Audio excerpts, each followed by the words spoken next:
Momo tuyina yoyo abadde abuze yoyo abadde abuze yagenda n'agamba agenda kukolayo dina 360 yoyo 360 dina ne bagamba ngayise bantu be bonna era jjo yabaddeyo yadde abamu bagamba nti yayise bajjajja senga n'abazzukulu abawagizi baganye obbendayo naye nga abajjajja babadde tabagize bya 365 yadde bakwatirako yali yabadde pate y'abawagizi bonna naye family yabaddeyo muwagira kyonna kiri yabadde y'amaanyi pate omukolo gwabadde wali ku National Theatre. But anyway yafunye abantu yabadde asuubira yabadde asuubira naye nga mu byonna ebyabaddewo Laila Kayondo yasinze ate okuleeta amawulire kubanga abagizi bavudde ne bagamba ate Laila Kayondo esike mukasooka otubuulire maye abantu baagala okuzza mu bintu ebikadde mpozi yaliko muninkini wa tebakomyawo ne bamugamba banne Laila Kayondo ate ebigere byabadde kingato yambadde nga tozimanyi onnamukungunza yabadde ali mu bigere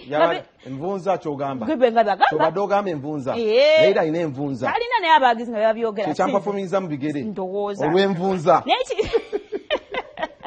naye nebeeraga n'omukwano neyoyo banaye kyabadde wali nammwe mwerabireko nakuwa buli kimu nakwemalirayo ne pinikodi z'omutima gwono simpa nezinyigako no wanda zesiba nebaza Katonda oni mu mutima ondi munda ndiyo wene napenda ndani oni mu mutima ondi munda ze stampu najikonamu niteyonze najikonamu tayuja najikonamu niteyonze najikonamu and I'm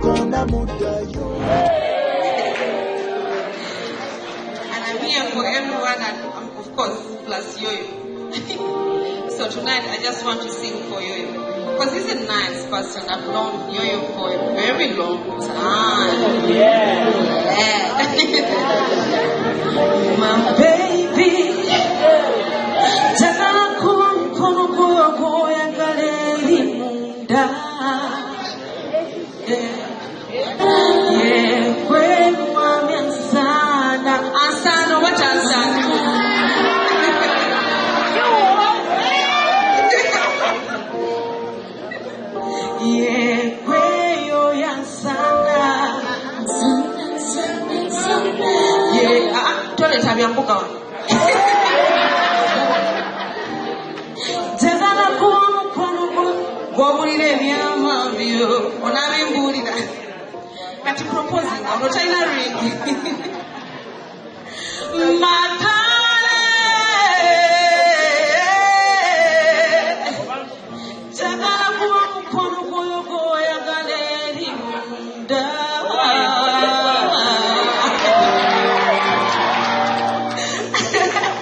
Yoyo music nzante saze mu lumbe oba mu lukiiko lwakika naze kuyimbira abantu ate ntandika okudda mu sitole z'ennyimbe nti bannaye ntandika okutambula ng'omuganda sikikyera ate tuze emijala taata maama yaweta Kibinyo si musajja mufumbo ni musajja muwulo ekyo tokimanyi gwembaga yange yaliyo ddi gyogerako akalango bakabadde kayita ku telefone kuno gobadde okalabako nti bannaye mpita abooluganda bako n'ab'emikwano badde ya fans of Yoyo of course they most definitely become my friends anti ogirabye Yoyo 365 music and me so sikweri mbika mu kintu kira kyonna ngera kyalite wake zange ziri through music.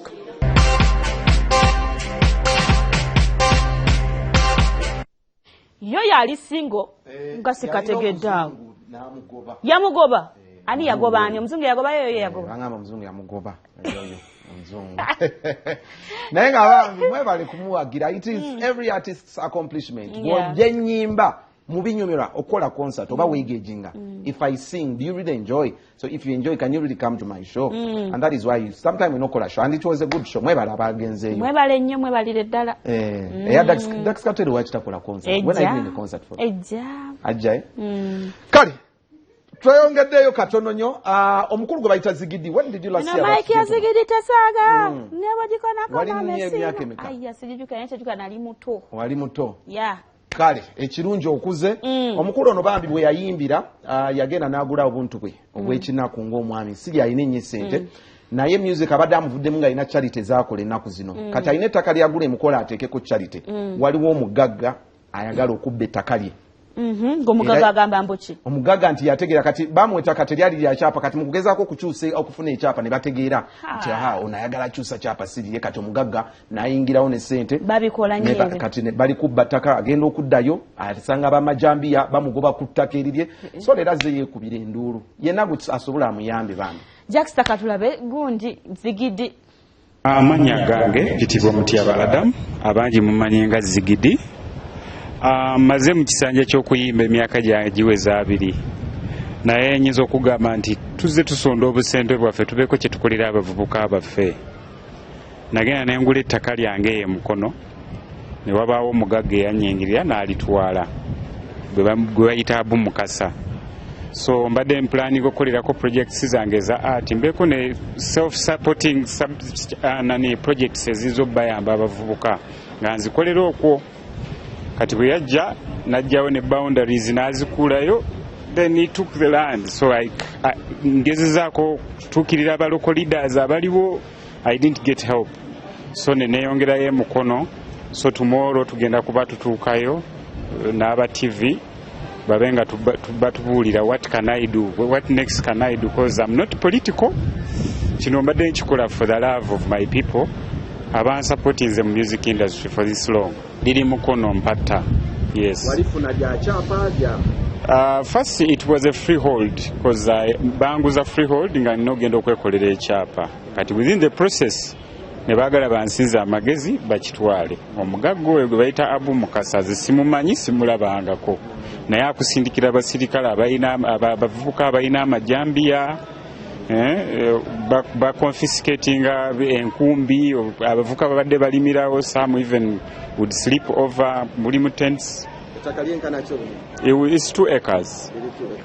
Zibadde acres. Kubira government omulanga neriyo naye ayinza okunyamba because nebe nagenda ku local councils sina yagenda kunyamba bajja kubuuza who are you oba omanyi baagala kulaba buziyo ina buzitoki. That is what they say.